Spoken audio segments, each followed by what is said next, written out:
Good evening. Welcome back to the white coat academy. White coat academy पे आपका स्वागत है। आज नया टॉपिक में हम स्टार्ट करेंगे एनाटॉमिकल टर्मिनोलॉजी का कुछ अगला पार्ट, जिसका नाम है एनाटॉमिकल मूवमेंट। ये बहुत जरूरी चैप्टर है, इसलिए क्योंकि बॉडी का different different parts different different directions में मूव करते हैं, और जो डायरेक्शंस में मूव करता है उस डायरेक्शन को एनाटॉमी की भाषा में हम क्या बोलेंगे, ये इसलिए जरूरी है। तो बिना देर किए स्टार्ट करेंगे अपन लोग एनाटॉमिकल टर्मिनोलॉजी में एनाटॉमिकल मोमेंट। तो अब एनाटॉमिकल टर्म्स ऑफ मोमेंट क्या होता है, लिखा हुआ है कि anatomical terms of movement describe various actions और motions that occurs in the human body. अभी जस्ट हमने बताया कि बॉडी के जो डिफरेंट डिफरेंट पार्ट्स है वो अलग अलग डायरेक्शंस में मूव करते हैं, या अलग अलग मूवमेंट उसका होता है, और उस मोमेंट्स का एनाटॉमिकल टर्म में नेम क्या दिया गया है उस चीज को अपन लोग आज जानेंगे। ठीक है, this term are often use to explain how body parts move.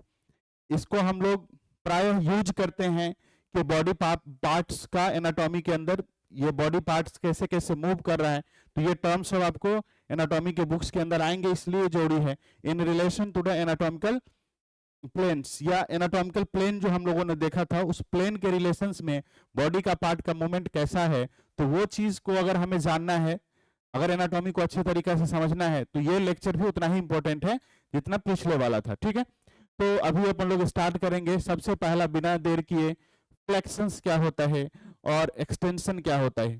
ठीक है, ये दो टर्म एक साथ हम लोग देख लेते हैं कि what is flexions and what is extension. ठीक है, चलिए देख लेते हैं फ्लेक्शंस क्या होता है, पहले उसको देख लेंगे, फिर अपन लोग देखेंगे कि आगे कि क्या है ये। अब देखिए, हाँ, flexions decreasing the angle between the two body parts. दो बॉडी पार्ट्स के बीच का एंगल अगर डिक्रीज कर रहा है तो उसको अपन लोग बोलेंगे फ्लेक्शंस। अगर दो बॉडी पार्ट का angle angle between two body parts अगर इंक्रीज कर रहा है, increasing the angle between two body parts, उसको अपन लोग बोलेंगे एक्सटेंशन। एक्सटेंशन में बड़ा हो रहा है, फैल रहा है, एक्सटेंड कर रहा है, ऐसा लग रहा है हमको नाम से ही, तो उसको बोलेंगे एक्सटेंशन। तो एक्सटेंशन का मतलब दो बॉडी पार्ट्स के बीच का एंगल इंक्रीज करे। जैसे कि ये अभी मेरा हैंड है, ठीक है, अब ये इस दोनों के बीच में, यहाँ पे इस दोनों के बीच का एंगल अभी आप देखेंगे, यहाँ पे इस ज्वाइंट्स के बीच का एंगल 180 है। तो अगर हम एंगल को डिक्रीज करें, ये दोनों का अभी एंगल कितना है 180, इस एंगल को अपन लोग क्या बोल रहे हैं, डिक्रीज कर रहे हैं। तो अगर हम एंगल को डिक्रीज करेंगे तो डिक्रीजिंग एंगल क्या कहलाएगा, फ्लेक्शंस। तो मतलब बॉडी का पार्ट्स अगर आपके पास आ रहे हैं तो उसको हम बोलेंगे फ्लेक्शंस। मतलब हैंड को अगर ऊपर की तरफ लाएंगे तो बोलेंगे हम लोग क्या चीज, फ्लेक्शंस। अगर हम इसी को एंगल इंक्रीज करें, अभी एंगल कम हो गया, अगर फिर हम उस एंगल को 180 करें, एंगल मतलब बढ़ा रहे हैं, तो उस चीज को हम लोग बोलेंगे एक्सटेंशन। तो अगर एंगल कम हो रहा है, डिक्रीज हो रहा है, तो बोलेंगे उसको फ्लेक्शंस। अगर एंगल इंक्रीज हो रहा है तो उसको बोलेंगे एक्सटेंशन। ठीक है, तो अभी आप देखेंगे यहाँ पे भी इस हैंड का भी क्या हो रहा है, यहाँ पे ये एंगल आपका बढ़ता हुआ नजर आ रहा है। तो अगर एंगल बढ़ेगा तो क्या कहलाएगा, एंगल अगर बढ़ेगा तो क्या कहलाएगा, एक्सटेंशन। अगर एंगल कम होगा तो क्या कहलाएगा, फ्लेक्शंस। ठीक है, तो लिखा हुआ है कि फ्लेक्शंस मतलब decreasing the angle between two body parts, दो बॉडी पार्ट्स के बीच का एंगल को डिक्रीज करना फ्लेक्शंस कहलाएगा। अगर दो बॉडी के पार्ट के एंगल को इंक्रीज करेंगे तो एक्सटेंशन कहलाएगा। ठीक है, तो अभी पैर को हम मोड़ रहे हैं, पैर को मुड़ रहा है, तो पैर को मुड़ना क्या कहलाएगा, फ्लेक्शंस या एक्सटेंशन। पैर के मुड़ना, दो बॉडी पार्ट्स के बीच का एंगल डिक्रीज हो रहा है, तो ये कहलाएगा आपका फ्लेक्शंस। ठीक है, अगर यही पैर को खोल रहे हैं फिर से खोल लेंगे तो इसको हम क्या बोलेंगे, एक्सटेंशन, क्योंकि उसके बीच का, इस दोनों के बीच का एंगल बढ़ेगा। तो अगर यही पैर खुलता हुआ नजर आएगा तो आपको क्या बोलेंगे, यहाँ पे देख लीजिए ये पैर खुलता हुआ नजर आ रहा है, तो कहेंगे इसको हम लोग एक्सटेंशन। अगर ये पैर को हम मोड़ते हुए ऊपर की तरफ नजर लाएंगे तो इसको हम लोग बोलेंगे आपका फ्लेक्शंस। इसी प्रकार से हाथ में, इसको अगर हम ऊपर की तरफ लाएंगे तो डिक्रीज हो रहा है एंगल दोनों के बीच का, तो फ्लेक्शन। अगर हम इसको नीचे की तरफ ला रहे हैं तो इस दोनों के बीच का एंगल इंक्रीज हो रहा है, तो इसको बोल देंगे हम लोग एक्सटेंशन। ठीक है, तो लिखा हुआ है decreasing the angle between two body parts, या बेंडिंग अ जॉइंट्स, जॉइंट्स को बेंड करेंगे, तो एक सी बात है, जो बेंड हो रहा है जॉइंट्स तो एंगल उसका डिक्रीज हो रहा है, या bring the bones closer to each other, अब ये बोन और इस बोन को दोनों को हम लोग क्लोजर पास ला रहे हैं, तो इसमें भी क्या करना पड़ेगा, एंगल को कम करना पड़ेगा, बात एक ही चीज है, तो इस चीज को हम बोल देंगे फ्लेक्शन। एक्सटेंशन में उसका अपोजिट, जैसे स्ट्रेटिंग ज्वाइंट, ज्वाइंट को हम पहले बेंड कर रहे हैं तो अब स्ट्रेट कर रहे हैं। नेक्स्ट लिखा हुआ है मूवमेंट फर्दर अपार्ट, उसको हम मूवमेंट क्या करेंगे, बॉडी से उसको दूर ले जाएंगे, दोनों बोन को क्या करेंगे, दूर की तरफ ले जाएंगे, तो उस चीज को हम लोग बोल देंगे एक्सटेंशन।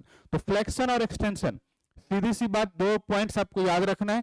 एक्सटेंशन में एक्सटेंड हो रहा है मतलब एंगल इंक्रीज हो रहा है, फ्लेक्शन कम हो रहा है, तो दोनों को टर्म को एक साथ याद रखिए, फ्लेक्शन और एक्सटेंशन। नेक्स्ट है हमारा,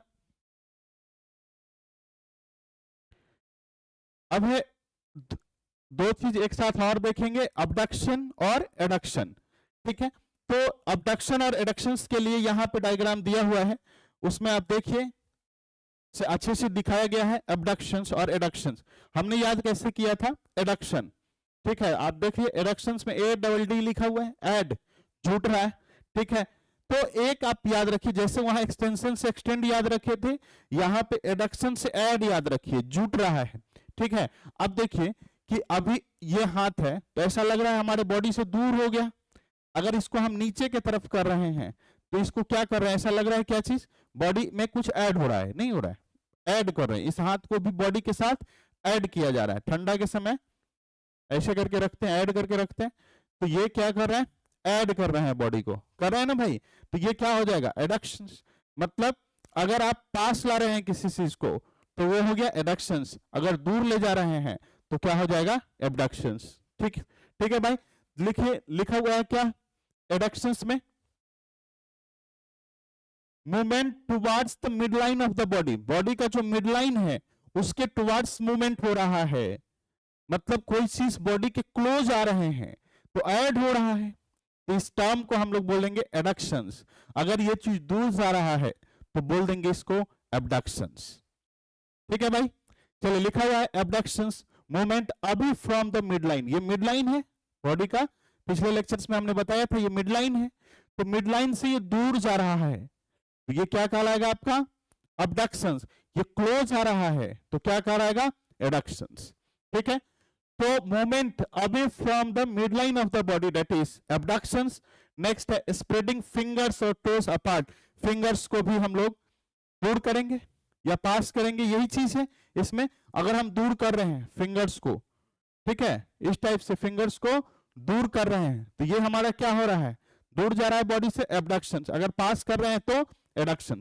तो फिंगर ये इस टाइप से या इस टाइप से आप करके आगे की तरफ ले जाइए, इस टाइप बाहर की तरफ ले जाइए लेटरली, तो ये हमारा हो जाएगा, दूर जा रहा है तो एबडक्शन, पास जा रहा है तो एडक्शन। तो फिंगर पे आप फिंगर्स सबको भी आप मूवमेंट कर सकते हैं, सिर्फ हैंड को नहीं, फिंगर को भी मूवमेंट में ला सकते हैं। तो अगर फिंगर बॉडी से दूर रहा है एबडक्शन, अगर पास जा रहा है तो एडक्शन। तो एबडक्शन और एडक्शन में सीधी सी बात आपको याद रखना है कि बॉडी से कोई भी चीज मूवमेंट ऐसा हो रहा है जिसमें बॉडी से कुछ दूर जाते हुए नजर आ रहा है वो कहलाएगा आपका एबडक्शन, और कुछ पास आते हुए नजर आ रहा है वो कहलाएगा एडक्शन। इस प्रकार से आप देखिए, इधर की तरफ ले जा रहे हैं तो बॉडी के दूर जा रहे हैं और इधर बॉडी से पास आ रहे हैं, ठीक है, तो ये मेरा एबडक्शन कहलाएगा और ये मेरा एडक्शन कहलाएगा। ठीक है, तो एबडक्शन और एडक्शन भी समझ गए। यहाँ पे डायग्राम में देखिए ये हाथ जो है फैला हुआ है और ये नीचे की तरफ आ रहा है तो ये कहलाएगा आपका एडक्शन। ये हाथ नीचे है और ऊपर की तरफ ले जाया जा रहा है तो ये कहलाएगा आपका एबडक्शन। ठीक है, तो एडक्शन मतलब फैला हुआ था, पास ला रहे हैं, यहाँ पे एबडक्शन मतलब पास था, फैला रहे हैं। तो ये आप टर्म याद रखिए, एक टर्म से याद रखिए, उधर एक्सटेंशन से याद रख लिए थे, एक्सटेंड हो रहा है मतलब एंगल बढ़ रहा है, एक्सटेंड कर रहे हैं एंगल बढ़ रहा है। एडक्शन मतलब ऐड कर रहे हैं, जोड़ रहे हैं, कोई चीज को पास ला रहे हैं मिड लाइन के। ठीक है, तो ये दो टर्म से आपको याद हो जाएंगे ये सारा चीज। नेक्स्ट है भैया रोटेशन और सर्कमडक्शंस। रोटेशंस क्या है कि अगर मूवमेंट, अगर किसी भी चीज को हम रोटेट कर रहे हैं, जैसे देख लीजिए कि movement around an axis, movement around axis या twisting the head from side to side. देखिए ये अपने गर्दन को साइड टू साइड मूवमेंट कर रहा है, ठीक है, ये अलग प्रकार का मूवमेंट है, ना ये दूर जा रहा है ना पास जा रहा है, ना एंगल कम हो रहा है ना एंगल बढ़ रहा है, तो ये इसका एक अलग मूवमेंट है, ठीक है। तो इस साइड भी जा रहा है, इस इधर भी जा रहा है, तो एक रोटेट हो रहा है गर्दन, बट किसी प्लेन में किसी एक्सिस पे हो रहा है, ठीक है, एक्स एक्सिस वाई एक्सिस के बीच हो रहा है या एक्स एक्सिस पे हो रहा है, एक्सिस तो आप जाने होंगे मैथ्स के अंदर, तो एक्सिस पे किसी एक एक्सिस पे हो रहा है रोटेशन, तो उस रोटेशन को हम लोग क्या बोल देंगे, रोटेशंस, डायरेक्ट रोटेशन। लेकिन कुछ ऐसे भी होते हैं जैसे इस हाथ का मूवमेंट दो तीन डायरेक्शंस में हो रहा है, अलग अलग एक्सिस में हो रहा है, तो अलग अलग एक्सिस में होंगे तो उसको हम लोग बोल देंगे सर्कमडक्शन। अगर एक एक्सिस के अंदर हो रहा है तो उसको बोलेंगे रोटेशंस, अगर डिफरेंट डिफरेंट एक्सिस के थ्रू हो रहा है तो इस चीज को हम लोग बोलेंगे सर्कमडक्शंस। लिखा हुआ है पहले rotation, movement around an axis, एक एक्सिस के अराउंड हो रहा है तब हम लोग बोलेंगे उसको रोटेशन। अगर मूवमेंट डिफरेंट डिफरेंट एक्सिस के थ्रू होते हुए आ रहा है तो इस चीज को बोलेंगे सर्कमडक्शन। जैसे ये एक एक्सिस पे हो नहीं रहा, अलग अलग एक्सिस को ले रहा है, 3D में हो रहा है, तो डिफरेंट डिफरेंट एक्सिस को हम लोग लेंगे तो इस चीज को बोलेंगे हम लोग सर्कमडक्शन। अगर सर्कमडक्शंस की बात करेंगे हम लोग, पहले तो ये समझ गए हम लोग, rotations, movement around an axis, twisting the head from side to side head का मूवमेंट आपको रोटेशंस का लाएगा। सर्कमडक्शंस में हम लोग देखेंगे कि circular movement of limb a joint, यहां पे लिम्ब का अपर लिम्ब या लोअर लिम्ब, इसका मूवमेंट ये सर्कमडक्शंस के अंदर आता है। अब इसमें अगर हम बातें करेंगे तो इसमें आपका जब ये दूर जा रहा है तो ये एबडक्शंस हो रहा है, पास भी आ रहा है मूवमेंट करते समय तो एडक्शंस हो रहा है, तो सर्कमडक्शंस के अंदर एबडक्शंस भी देख रहे हैं, एडक्शंस भी देख रहे हैं, एंगल बढ़ रहा है एंगल कम हो रहा है, मतलब फ्लेक्शंस भी हो रहेंगे और एक्सटेंशंस भी हो रहा होगा। तो यही चीज लिखा हुआ है कि circumductions is the combination of flexions, extension, abductions and adductions. ये चीज को हम समझाएं कि जैसे अगर हम हाथ को मूव करने के लिए ऊपर किए तो ये क्या हो गया, एडक्शन या एबडक्शंस, एडक्शन, सॉरी एबडक्शन, नीचे की तरफ लाए वो हो गया हमारा एडक्शन, फिर एंगल बढ़ रहा है या एंगल कम हो रहा है तो एक एक्सटेंशन दूसरा फ्लेक्शन, तो ये दोनों circumduction is the combination of abduction, adduction, flexion and extension. ये चीज को आपको याद रखना पड़ेगा, ठीक है। तो रोटेशन हम लोग समझे, सर्कमडक्शन समझे, नेक्स्ट हम लोग समझेंगे सुपाइनेशन एंड प्रोनेशंस, ठीक है, सुपाइनेशंस एंड प्रोनेशंस। अब देखिए सुपाइनेशंस क्या होता है, अब प्रोनेशंस क्या होता है। जो बॉडी का हम लोगों ने ये हाथ का पाम देखिए, अगर ये इस टाइप से रहे तो ये मेरा है एनाटॉमिकल पोजीशन, नीचे की तरफ अगर रहेंगे हम लोग स्ट्रेट रहेंगे तो वो है हमारा एनाटॉमिकल पोजीशन। तो एनाटॉमिकल पोजीशंस में हमारा पाम जो है, ये पाम जो है वो आगे की तरफ फेस कर रहा है, तो पाम एंटेरियरली है, ठीक है, तो पाम अभी एंटेरियरली है, तो ये मूवमेंट अगर पाम का हम ये मूवमेंट कर रहे हैं कि पाम कहां चल जाए, पीछे की तरफ आ जाए, ये पाम जो है सो पीछे की तरफ आ जाए, तो ये कहलाता है प्रोन पोजीशन, मतलब पूरे बॉडी जो है सो उसको उल्टा कर दें, ठीक है। पहले ये वाला पोजीशंस हमारा था एनाटॉमिकल पोजीशंस के अंदर पाम फेसिंग फॉरवर्ड, मतलब हम ये कह सकते हैं palm facing anteriorly, palm anteriorly था। अगर इसका मूवमेंट करके हमने इसको पोस्टेरियर कर दिया तो अल्ना को फिक्स होते रेडियस का मूवमेंट हो रहा है, यहाँ पे अल्ना फिक्स है और रेडियस का मूवमेंट हो रहा है, वो आगे हम लोग देख लेंगे, ठीक है। तो यहाँ पे जो मूवमेंट है ये जो मूवमेंट है ये कहलाता है, अब ये पहले सुपाइन पोजीशन में था, सुपाइन से हम इसको प्रोन पोजीशंस में लाए तो इस मूवमेंट को कहेंगे प्रोनेशंस, ठीक है। तो अगर हमारा पाम ऊपर की तरफ है मतलब एंटेरियरली है, अगर पाम को पोस्टेरियर कर दें तो वो कहलाएगा प्रोनेशंस। अगर हम इसी पाम को फिर से उल्टा कर दें, फिर से इंटीरियरली कर दें तो ये कहलाएगा, ये मूवमेंट कहलाएगा हमारा सुपाइनेशंस। तो सुपाइनेशन एंड प्रोनेशंस हम लोग समझ गए। Supinations rotating the forearm and hand to the face upward।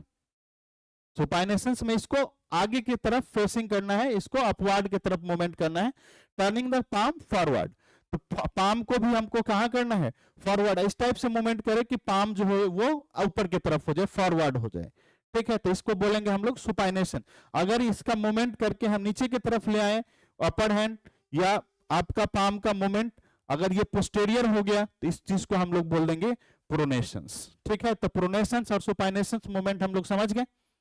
Next है डॉर्सीफ्लेक्शंस और प्लांटर फ्लेक्शंस। ठीक है, ये भी फ्लेक्शंस ही है, डॉर्सीफ्लेक्शंस और प्लांटर फ्लेक्शंस फ्लेक्शंस ही है। अब देखिए इसमें फ्लेक्शंस में एंगल का बात आता है, एंगल कम होना चाहिए। ठीक है, बट एंगल के लिए हम लोग एक्सिस अलग अलग डिफाइन करते हैं। ठीक है, कि किस एक्सिस पर एंगल बता रहे हैं, तो इस दोनों के अंदर फ्लेक्शंस अगर हो रहा है तो एंगल क्या होंगे, कम होंगे, एक्सटेंशंस में एंगल बढ़ जाता है। तो डॉर्सीफ्लेक्शंस अगर इस पूरा bending the foot towards the shin या लाइटिंग द टोज अपवर्ड, मतलब हम इस चीज को टोज को क्या कर रहे हैं, अपवर्ड मूवमेंट कर रहे हैं, तो इसको हम लोग बोल देंगे डॉर्सीफ्लेक्शंस। अगर पूरा का पूरा पाम जो है नीचे वाला उसका फ्लेक्शन नीचे की तरफ हो रहा है तो इसको हम लोग बोल देंगे प्लांटर फ्लेक्शंस। तो प्लांटर फ्लेक्शंस डॉर्सीफ्लेक्शंस भी समझ गए हम लोग, फ्लेक्शंस ही है जिसमें एंगल को हम लोग कम कर रहे हैं, लेकिन स्पेशल टाइप का फ्लेक्शंस है जो पैर के सोल में हो रहे हैं, इस चीज को हम बोल देंगे डॉर्सीफ्लेक्शन और प्लांटर फ्लेक्शन। अगर नीचे की तरफ हो रहा है, नीचे की तरफ, तो बोलेंगे उसको प्लांटर फ्लेक्शन, अगर ऊपर की तरफ हो रहा है तो डॉर्सीफ्लेक्शंस। नेक्स्ट है हमारा एक टर्म और है इवर्जन और इन्वर्जन। इवर्जन सेम चीज, जैसे एबडक्शन और एडक्शंस की बात हम किए थे, तो एडक्शंस में ऐड हो रहा था, मतलब इन आ रहा था, अंदर की तरफ आ रहा था, तो इन्वर्जन के अंदर देखिए इन लिखा हुआ है, इन्वर्जन में इन है,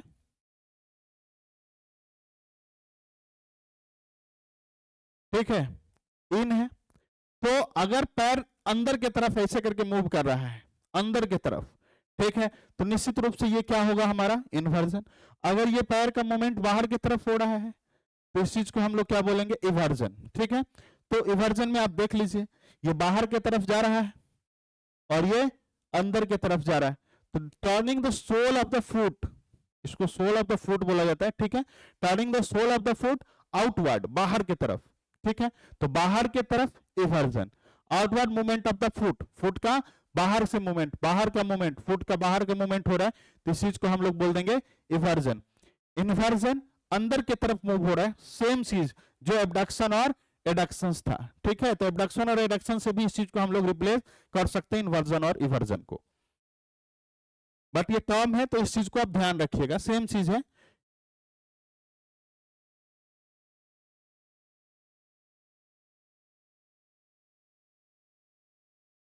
प्रोट्रैक्शन और रिट्रैक्शंस, प्रोट्रैक्शंस और रिट्रैक्शंस दो और टर्म है, बट ज्यादा यूज का टर्म है नहीं, लेकिन आप ध्यान दे देंगे इस चीज को।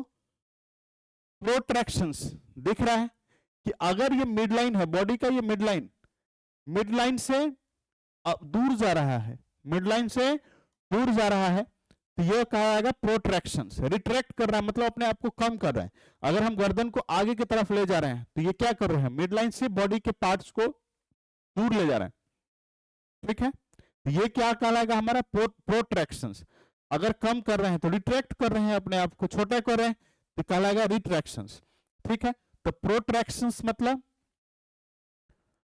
Moving the body parts forward, body parts को आगे की तरफ मूव कर रहे हैं, फॉरवर्ड। ठीक है, मिड लाइन से दूर जा रहे हैं, मिड लाइन बॉडी का है उससे दूर जा रहे हैं, तो moving the body parts forward, pushing the jaw forward. ठीक है, तो जॉ को आगे की तरफ धकेल रहे हैं इस चीज को।